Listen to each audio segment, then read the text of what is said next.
I have dreams that when I try to visualize them, feel just right specific, like my heart sings. Only problem is I worry constantly, like I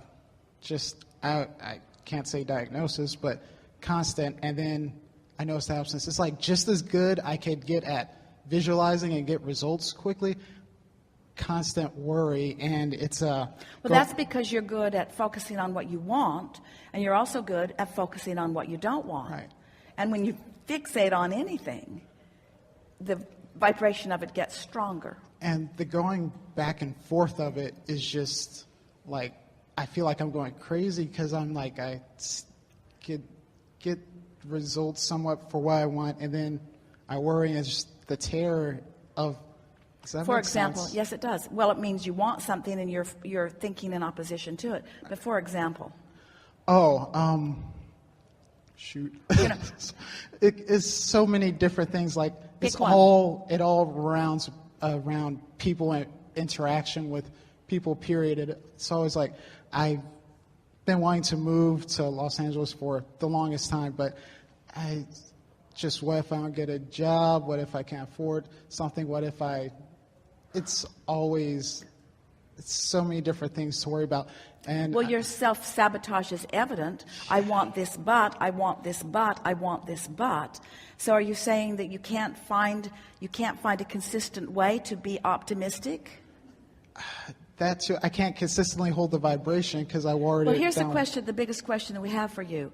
Do you need to see the path to go there before you believe you can go? In other words, not at all. No. Well, then why aren't you happy in the idea of going? I do get happy in that, and then I just worry something might screw up. But when we say the whole idea of the vortex in our pointing your attention to the reality of it is because we know that what you want is there, and we want you to sneak a peek. And so if you believe in the vortex and you believe in the things that you've put there, can you receive consistent satisfaction from what's in there? And for most people, they would say yes, but they mean no, because they want to see it and hear it and smell it and taste it and touch it before they want to see once the path begins to unfold, then it's really fun. Once they can see the means to the end, then they start feeling better. But faith is being able to feel good before you can see the means to the end, before you can see the trail. So that's really what you got to work on. You got to figure out how to feel good before you see the trail, or when it's really, really subtle. Here's another way. We're going to come round about this in a few ways so that you can hear this, because you will hear this. So Esther bought a Tibetan bowl, and it's big and it's beautiful, and it has a tone that actually tunes her whole body when she bangs it. It's really, really a beautiful sound. And she heard us say that once a vibration begins, that it never ends, that your ability to discern it ends, but the vibration is an eternal vibration. So she bangs the bowl, and she stands there, and she can actually feel it in her body for a while. And then as it becomes more and more faint, she moves closer and closer to it until eventually she's got her ear right into the bowl. And she's discovered that 20 minutes later, she can still, with her ears, hear this bowl. So in the same way that we like those words, and Esther liked them too, that the vibration is there, but my ability to hear it is not. That's sort of what going on in your vortex. It's there, but your ability to hear it is not. You're not tuned close enough to it to hear it, you see. And so the reason that you feel fear, or the reason that you feel discouragement, is because you're wanting it to be less subtle and more obvious. And rather than it being less subtle and more obvious, we want you to tune yourself more precisely. Can you hear the difference in that? Because if you will decide that you're going to tune yourself more precisely, this is what Jerry is teaching Esther now, is that he can't be blatant and obvious like he always was. He could walk in a room and cheer her up. She realized he was like her tuning bowl. He was ringing a vibration, and all she had to do was observe it, and she felt good. Now she has to tune more precisely, and it takes attention. Some might say it's harder work. It certainly requires desire and a willingness to try. But you just can't stand back and say, I can't do this, because you can. You can go more general. You can find a way to feel it. And you've got to feel it before you see it, or it can't come.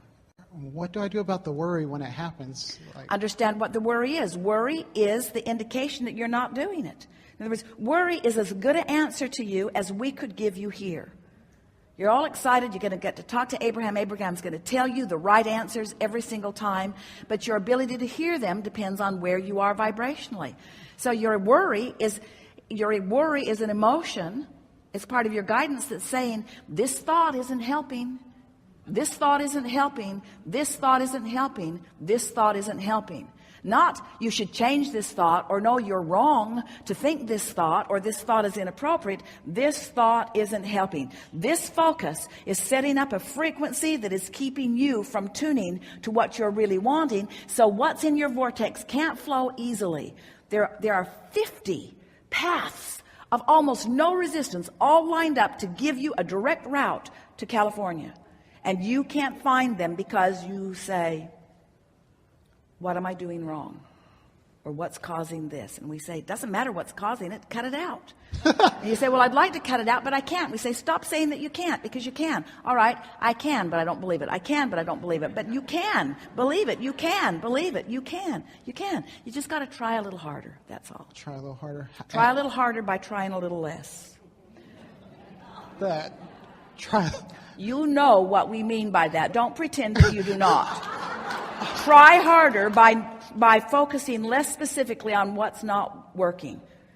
Try to focus more on what is working by not focusing on what doesn't work. Am I close to what I want? Really? It doesn't matter how close you are. It's not proximity, it's frequency. So close isn't the right question. Am I vibrationally in the vicinity? When you're happy, you're right there. Okay. When you're fearful, you're far away. So it's not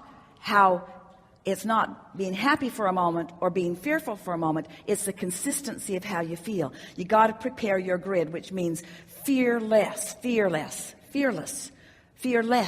Have less fear. Have more fun. Have less fear. So, well, I can't, because every time I think about it, I feel fear. Then don't think about it. Prepare the grid. Do whatever you can to feel good. Make peace with where you are. Feel appreciation for what is. Okay. And may I get one last one in?